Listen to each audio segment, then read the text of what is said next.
The hardest thing I face every day. Truly, for me, the first thing that comes to mind when I think of the hardest thing I do every day is just needing help with riding my horses. I have done from start to finish catching my horse, saddling my horse, riding my horse. I have learned that it's not really that safe or honestly efficient. So the biggest challenge every single day when I'm at my house by myself is, okay, when can I have somebody come and help me ride?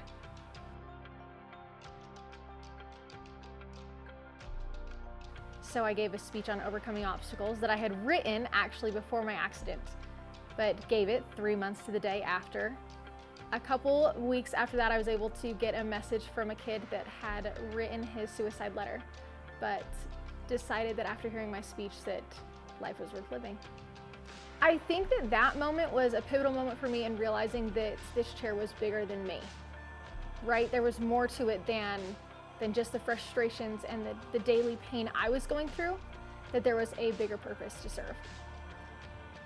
Honestly, the thing that affects me the most is when any part of my life I need help.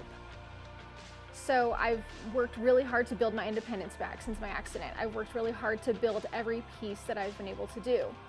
So when something gets stripped, so look at it as far as the weather, right? If it snows, there's a piece of my independence that gets stripped because now there's things that I physically am unable to do.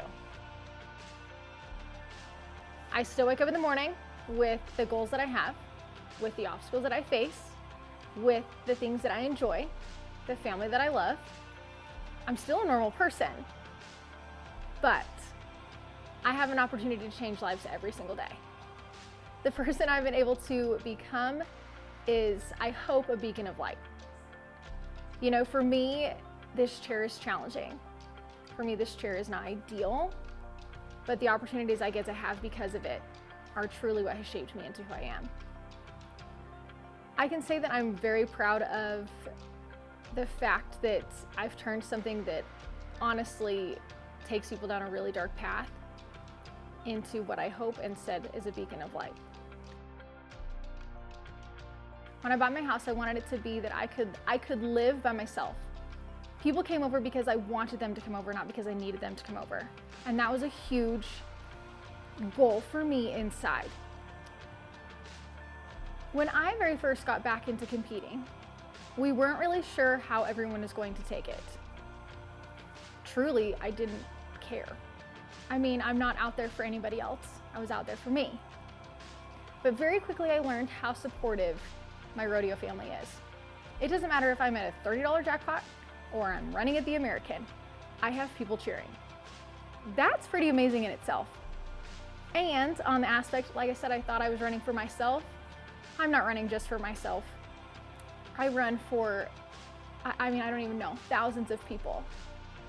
For me, anytime I go in the arena, I want to feel completely prepared. We have a saying in my house, hard work beats talent when talent doesn't work hard. I am completely aware of what I am unable to do in the arena. It's not a secret that my legs don't work. So for me, I want to know that I put in every ounce of effort I possibly can to make up for what I lack. You know, the movie has been an interesting concept. When they very first approached me about making a movie, I said no. I felt like my family had been through enough. We had all lived this one time, and I didn't feel like we needed to live it again. It has been a blessing that I didn't really foresee. You know, I didn't know how that was going to be when everyone has seen very intimate parts of your life and struggles that you've gone through. But it's been really cool.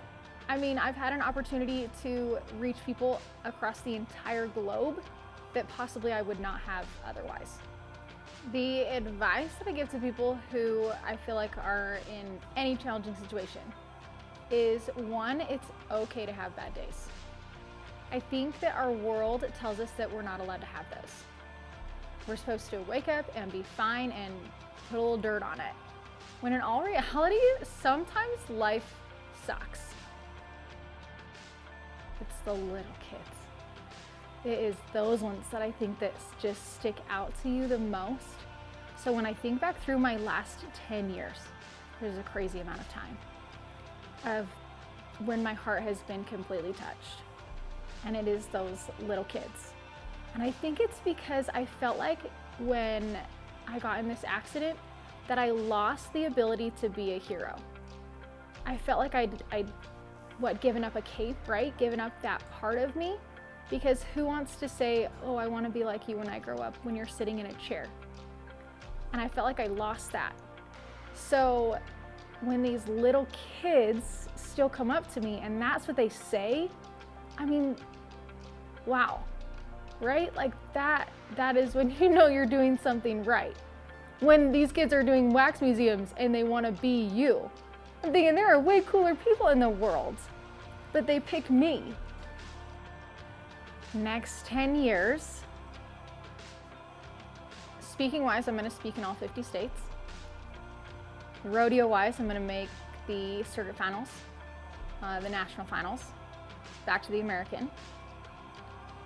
I will find my best friend. I will have my charity started.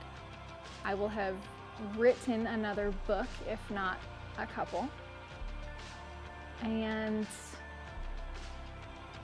in the next 10 years, you should see me on my feet, for sure. That I feel like should be inevitable, because whether through myself and technology that's growing, I will be doing something on my feet in the next 10 years, for sure.